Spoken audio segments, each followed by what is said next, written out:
Bonjour à tous, aujourd'hui encore un exercice sur les congruences avec, ici, les restes de la division euclidienne de n carré moins 1 fois n carré moins 4 par 5. Donc, un tableau de congruence, qu'est-ce que c'est? Eh bien ici, on travaille modulo 5. On sait que modulo 5, n prend uniquement 5 valeurs. Modulo 5 qui sont les restes par division par 5. Donc 0, 1, 2, 3, 4. D'accord? Ça veut dire qu'on peut raisonner donc par disjonction sur les donc 5 valeurs possibles que prend n. Donc on pourrait faire ça en ligne en disant si n est congru à 0 modulo 5, eh bien qu'est-ce qu'il se passe? N carré moins 1 fois n carré moins 4. Comme ici on n'a que des additions et des produits, on peut tout à fait remplacer n par 0. Ça veut dire qu'ici, ça sera congru à 0 donc au carré moins 1, 0 au carré moins 4. On calcule ici, ça me fera moins 1 fois moins 4, ça fera 4 modulo 5, vous voyez. Donc dans le premier cas, eh bien, ça vaut 4 modulo 5. Alors après, on n'est pas obligé de faire ça comme ça. On peut tout simplement faire un tableau dans lequel qu'on appellera une table de congruence ou un tableau de congruence. Et ce tableau de congruence, il faudra bien indiquer à côté, donc tableau de congruence modulo, on indique. Voilà. Ça veut dire qu'ici, n, donc vous pouvez toujours lui donner une des 5 valeurs qui sont les 5 restes par la division par 5. Donc de 0 à 4. On va faire une première ligne pour n carré moins 1, une deuxième ligne pour n carré moins 4, et ensuite le bilan n carré moins 4 fois n carré moins 1. Je rappelle encore une fois que quand A est congru à B modulo, alors ici 5, et que C est congru à D modulo 5, eh bien on peut faire le produit AC est congru à BD. On a aussi A plus C qui est congru à B plus D. On peut comme ça multiplier ou ajouter entre les deux membres. Donc ici, c'est ce qu'on va faire, vous voyez. Donc n carré, c'est congru à 0. Ici, on fait moins 1, donc c'est addition et produit à chaque fois. Donc ça marche très bien cette méthode avec ici des polynômes en n.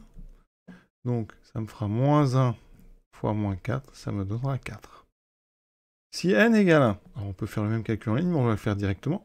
N carré moins 1 est congru à 1 au carré moins 1 à 0. Donc ici, quelle que soit la valeur que vous avez là, le produit fera 0. Alors je vous le dis, en remplaçant par 1, ça fait moins 3. Pour n égale 2 modulo 5, ça fait 4 moins 1, 3. Ici, donc n carré 4 moins 4, 0. Donc le produit sera 0 modulo 5. Et on continue, donc 9 moins 1, donc 9 modulo 3, 9 moins 1, ça fait 8. Modulo 5, il me restera 3. Quand on fait n carré, donc 9 moins 4, ça fait 5, ça me fait 0. Donc le produit vaut encore 0.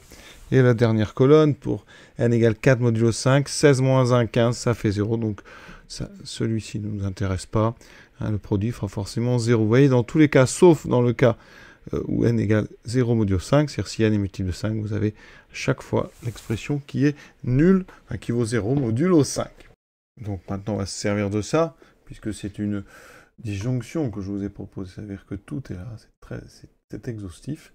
Donc ça veut dire que si n est congru à 0 modulo 5, alors on voit que n carré moins 1 fois n moins carré moins 4 est congru à 0 et à 4 modulo 5. Mais c'est pas ça qu'on vous demande. On vous demande si n n'est pas divisible par 5, donc c'est justement les 4 autres. Donc si n est congru à 1 modulo 5, ou n est congru à 2 modulo 5, ou n est congru à 3 modulo 5, ou n est congru à 4 modulo 5, d'après le tableau,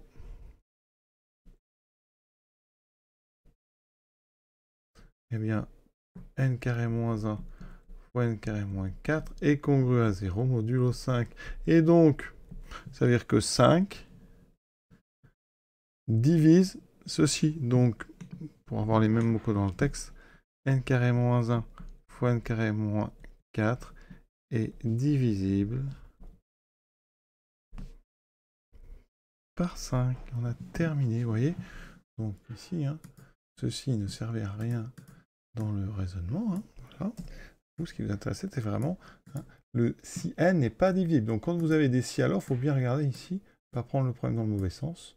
Donc si n n'est pas divisible par 5, ça veut dire qu'on ne vous parle, vous, que de ces 4 colonnes-là. On ne regarde même pas la première. Et là, vous voyez bien que dans ce cas-là, on a toujours n carré moins 1, n carré moins 4. On a un 0, donc qui est congru à 0 modulo 5. Donc il y a une divisibilité par 5 qui s'est installée. Voilà. Exercice important. Hein, donc le mot peut-être le plus important là-dedans, pour bien vous comprendre, c'est le mot polynôme. C'est-à-dire que quand on connaît la valeur de n modulo 5, on peut multiplier entre elles. Donc c'est-à-dire que vous pouvez former des produits, n-1 fois n plus 1. On sait qu'on peut ajouter, multiplier les congruences entre elles. Et donc justement, ça facilite le travail. Et donc l'idée d'avoir des polynômes comme ceci, eh bien, ça permet à chaque fois eh bien, de passer par des tables de congruence modulo du texte. Alors si le modulo est trop gros, il y a d'autres méthodes. Mais pour les petits modulos, ça marche très bien. On peut aussi résoudre des équations très vite. Parce que c'est exhaustif, une fois qu'on a les 5 valeurs modulo 5, eh bien, en 5 calculs, vous traitez tous les entiers. Voilà, donc c'est vraiment très joli comme exercice. Voilà. À très bientôt.